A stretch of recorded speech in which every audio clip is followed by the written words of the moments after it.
사람을 만물의 영장이라고 부르면서 짐승보다 낫다고 굳이 주장하게 되는 점이 있다면 어떤 점 때문일까요? 아마도 짐승은 대체로 자기 눈에 보이는 것에만 주목하지만 사람은 보이지 않는 것도 보려고 하는 마음 때문일 것입니다. 사람에게서 미숙한 사람과 성숙한 사람의 차이도 비슷할 것 같습니다. 미숙한 사람은 자기 입장에서만 타인을 보는 것에 주목한다면 성숙한 사람은 타인에 대한 이해와 배려라는 사랑의 자세와 자신의 부족과 허물을 먼저 돌아보는 마음을 가지려 하는 그런 정도의 차이가 아닐까 생각합니다. 아디아포로 논쟁은 미숙한 성도와 성숙한 성도의 차이를 잘 드러내줍니다. 기호 문제나 취향 문제와 같이 죄나 진리와 직접적인 관계가 없는 경우이지만 사람들 중에는 자기 생각, 자기 마음에 들지 않으면 마치 크게 잘못한 것이라도 있는 것처럼 다른 사람을 평가하고 말하고 다녀서 잘못하면 다른 사람의 마음을 크게 아프게 하고 깊은 상처를 주기도 합니다. 우리가 사람이 점잖다 이렇게 할 때 옷 입는 것도 색깔이 좀 점잖으면 점잖다 그럽니다. 그러나 취향은 다 똑같지를 않으니까 어떤 사람은 원색 계열을 좋아하기도 하죠. 그런데 단지 그 하나만 가지고 사람을 함부로 평가한다는 것은 하나님께서 우리에게 허락하신 그 권리를 넘어서는 일이 될 수도 있습니다. 로마의 성도들에게 있어서는 음식 문제가 대단히 민감했습니다. 믿음이 약한 이들은 구약의 율법대로 음식을 먹지 않으면 마음이 괴로워서 철저하게 음식을 가렸습니다. 스스로 믿음이 강하다고 생각하는 사람들은 하나님이 주신 것이라면 아무거나 잘 먹었습니다. 그들은 14절에 있는 말씀을 그대로 믿었던 것 같습니다. 내가 주 예수 안에서 알고 확신하노니 무엇이든지 스스로 속된 것이 없으되 다만 속되게 여기는 그 사람에게는 속되니라 했습니다. 이처럼 교회 안에서도 성경 말씀에 분명히 하라, 하지 말라 이렇게 정해놓지 않은 문제에 있어서는 자기 신앙 양심에 비추어서 판단하고 행동해야 할 일들이 많이 있습니다. 이런 문제에 있어서는 사람들의 견해 차이가 존재할 수가 있습니다. 자신의 생각과 다른 사람은 잘못되었다고 강력하게 주장하다가 보면 사람과의 관계에 갈등을 일으킬 수가 있는 것입니다. 그렇다면 14장 우리 1절부터 지금까지 살펴본 것처럼 오늘 세 번째 우리가 살펴보고 있죠. 아디아포라 문제. 그렇게 중요하지 않는 이러한 사안에 대한 문제는 무엇이나 자기 양심에 괜찮으면 괜찮은 것일까? 내 양심에만 거리낌이 없으면 내가 내 마음대로 행동해도 되는 것일까? 이런 문제를 우리가 좀 고민을 해봐야 한다는 것이죠.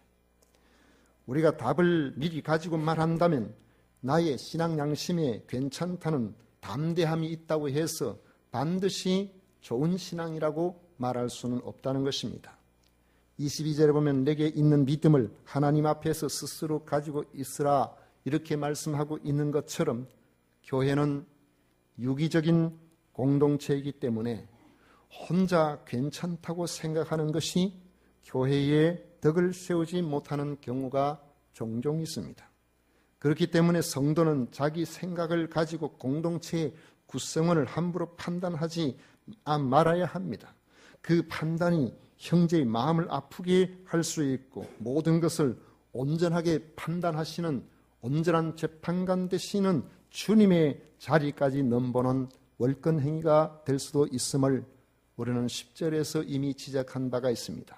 여기에서 좋은 성도, 훌륭한 성도는 단순히 형제를 판단하지 않는 정도를 말하는 것이 아닙니다. 단계를 말한다면 내 소신을 마음껏 드러내어 남을 지적하고 판단하는 자리에서 남을 이해하고 함부로 판단하지 않는 자리로 나아가야 하고 여기서 나로 말미암아 다른 사람의 신앙에 손상이 가지 않는 자리까지 나가야 된다는 것이죠. 최종적으로는 나로 말미암아 다른 사람의 신앙에 유익이 되도록 해야 건전한 교회 공동체의 일원이라고 말할 수가 있는 것입니다.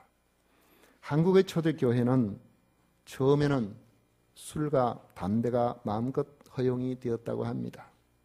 이화여고 있는 자리에 장정승댁이 있었는데 사랑방에서 부흥 사경회가 열렸습니다. 하루에 4번의 휴식 시간이 주어졌는데 성경을 연구하고 쉬었다가 또 연구하고 또 쉬었다가 연구하고 이렇게 4번을 했었는데 쉴 때마다 거기에 모인 모든 사람들에게 술과 담배가 제공되었다고 합니다. 그야말로 성경 공부로 성령 충만, 술 충만, 담배 충만한 그런 시간이 되었던 것이죠. 쉴 때마다 술로 그리고 담배로 또 마음껏 쉬고 그 다음에 또 성경 공부하고 그렇게 했는데 사경회를 계속해 나가다 보니까 그들의 의식에 점점 변화가 오기 시작을 했습니다. 말씀을 읽고 듣다가 보니까 하나님의 말씀을 따라 사는 건전한 신앙생활과 술과 담배가 함께하기 어렵다는 결론에 도달하게 된 것입니다. 사회가 술과 담배에 빠져서 좌절하고 있는데 교회까지도 이런 문화에 빠져 있었어야 되겠느냐는 것이죠. 이런 자각을 하기 시작을 한 것입니다. 그래서 1901년 예수교 장로의 공의회에서 7대 강령이라는 신앙생활 지침서를 마련하게 된 것입니다. 첫 번째로는 예배 출석을 철저히 해야 된다는 겁니다. 성도라면서 예배를 소홀하게 여기면 안 된다는 것이죠. 두 번째로는 성수주의를 해야 하겠다는 것입니다. 하나님께서 우리에게 허락하신 우리의 삶을 마치 안식일을 허락하신 것처럼 여섯 동안 힘써 일하되 그 하루는 온전히 하나님께 드리는 삶을 사는 것이 마땅하다고 한 것이죠. 세 번째로는 성도라면 적어도 부모에게 효도해야 한다는 것입니다. 반드시 부모에게 효도하도록 해야 된다고 했습니다. 당시에는 돈 있는 사람, 생활 여건이 괜찮은 사람은 혼자서 첩을 여러 명 두기도 하고 그런 시대였습니다. 그래서 이것을 일반적으로는 아무 문제 삼지 않았지만은 성도라면 이렇게 살아서는 안 되겠다는 겁니다. 가정을 귀하게 여기고 일부 일처제를 지키도록 그렇게 해야 되겠다 해서 성도는 일부 일처제를 철저히 지키도록 했습니다. 그리고 다섯 번째로는 인가 기도하자고 했습니다. 인가 기도가 뭐냐 그러니까 가족을 인도해서 십자가의 도에 이르게 하자 이 말이에요. 우리말로 요즘 말로 바꾸면은 가정 복음화를 이루도록 해야 한다 그 말입니다. 혼자 예수님을 믿는 것으로 만족해서는 안 되고 온 가정이 다 예수님을 믿도록 힘써 그들을 향하여서 최선을 다하도록 그렇게 한 것입니다. 그리고 여섯 번째는 성도라면은 게을러서는 안 되겠다는 겁니다. 자기 힘으로 최선을 다해서 일할 수 있도록 근면 성실한 삶을 살아가야 되겠다는 것입니다. 그리고 마지막 일곱 번째가 금주 금년입니다. 성도는 반드시 금주 금년을 하도록 하자는 것입니다. 그리고 1914년의 공의회에서 술이나 이 담배를 피우는 자는 절대로 장로로 세우지 않는다는 원칙을 공고하게 된 것입니다. 우리나라에서는 이것이 전통이 되어서 술, 담배를 하면 교회 안이든지 밖이든지 좋은 신앙인으로 보지 않습니다. 이것은 한국 교회의 신앙 유산입니다. 여러분들 중에서 생각을 해보시면 항상 술에 취해서 얼큰하게 되어서 인사를 할 때마다 입에서 술 냄새가 나는 목사에게 신앙 지도를 받고 싶지는 않을 겁니다. 술을 이겨낼 수 있는 힘을 가졌든 그렇지 않든 그것이 죄라는 마음이 들든 들지 않든 신실한 그리스도인들은 그렇게 하지 아니하려고 하는 까닭이 여기에 있습니다. 자신을 위해서가 아니라 바로 공동체에 속하는 형제를 위해서입니다. 15절 보면 만일 음식으로 말미암아 내 형제가 근심하게 되면 이는 내가 사랑으로 행하지 아니함이라. 그리스도께서 대신하여 죽으신 형제를 내 음식으로 망하게 하지 말라고 했습니다. 심지어 자신은 하나님께서 내리신 음식이 아닌 것이 하나도 없다는 확고한 믿음을 가지고 있을지라도 그렇다는 겁니다. 21절의 말씀처럼 고기도 먹지 아니하고 포도주도 마시지 아니하고 무엇이든지 내 형제로 거리끼게 하는 일을 아니함이 아름다우니라 했습니다. 이런 정신을 가지는 것이 주님을 따르는 신실한 성도의 아름다운 자세인 것입니다.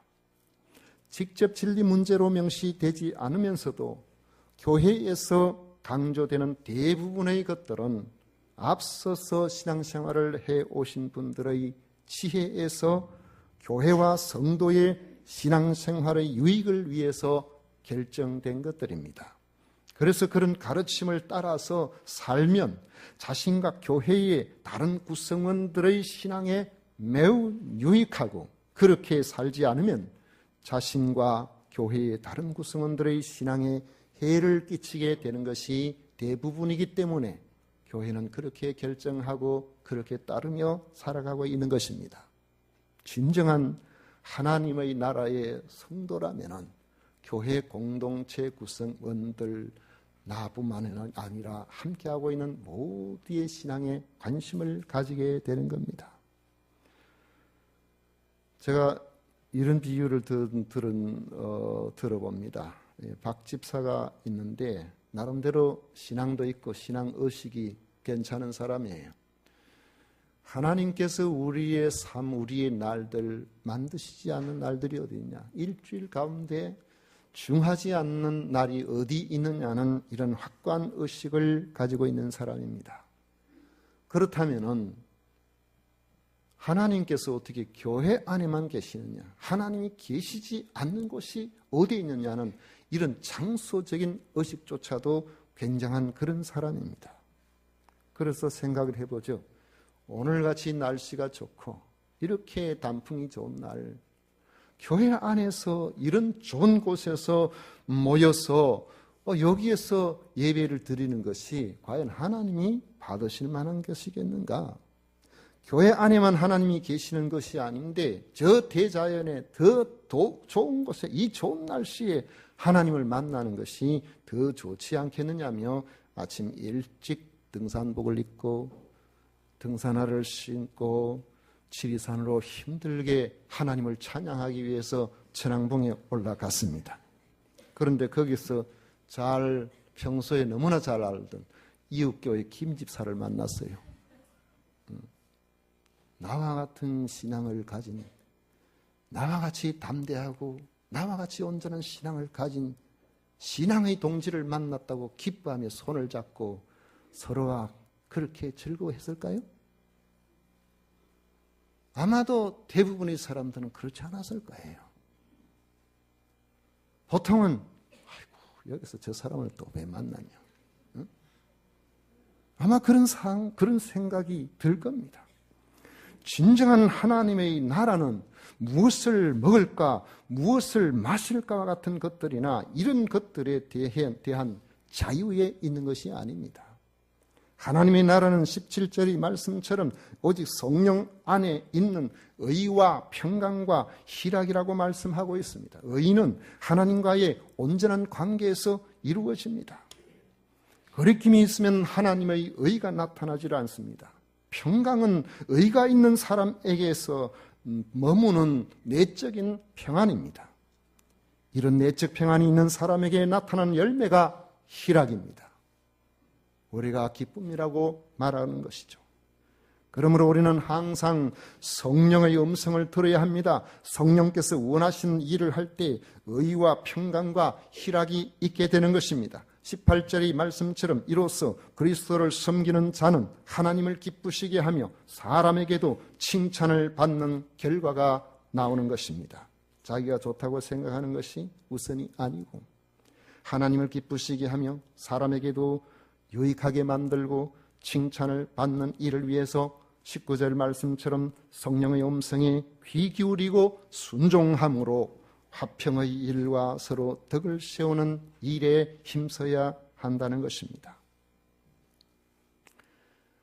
우리가 세상을 살면서 딱히 죄라고 하기는 그렇지만은 즐기기에는 괜찮은 일들이 종종 있죠. 여러 가지 취미생활이나 기호식품 섭취와 같은 그런 것들입니다.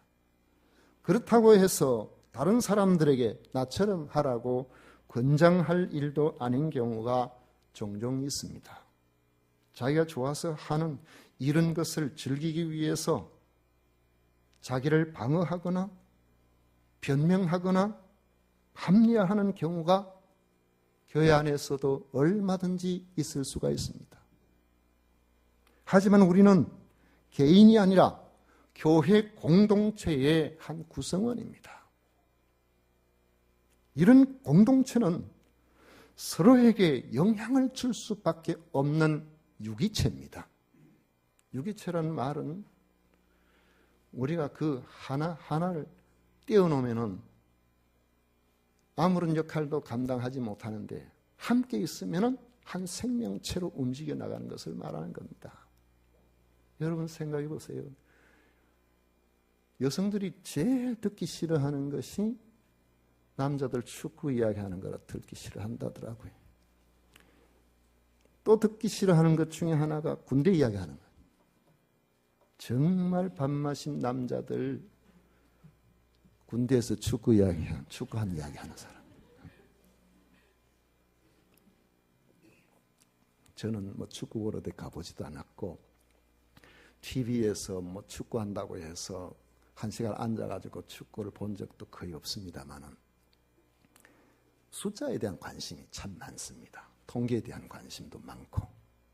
그래서 지금 현재 전 세계적으로 골을 제일 많이 넣는 선수가 누군가 살펴보니까 웬만하게 축구에 관심 있는 사람은 아실 거예요. 메시와 호날두. 여러분들이 지금 전혀 얼굴에 거기에 대해서 알고 있다는 그런 표정을 제가 발견할 수가 없습니다. 쉽게 말한다면 우리나라 최고로 골 많이 넣는 선수가 1년에 자기 리그나 국가대항해서 저는 잘 모릅니다만은 30골을 넣기가 어려워요. 최고 많이 넣는 사람이.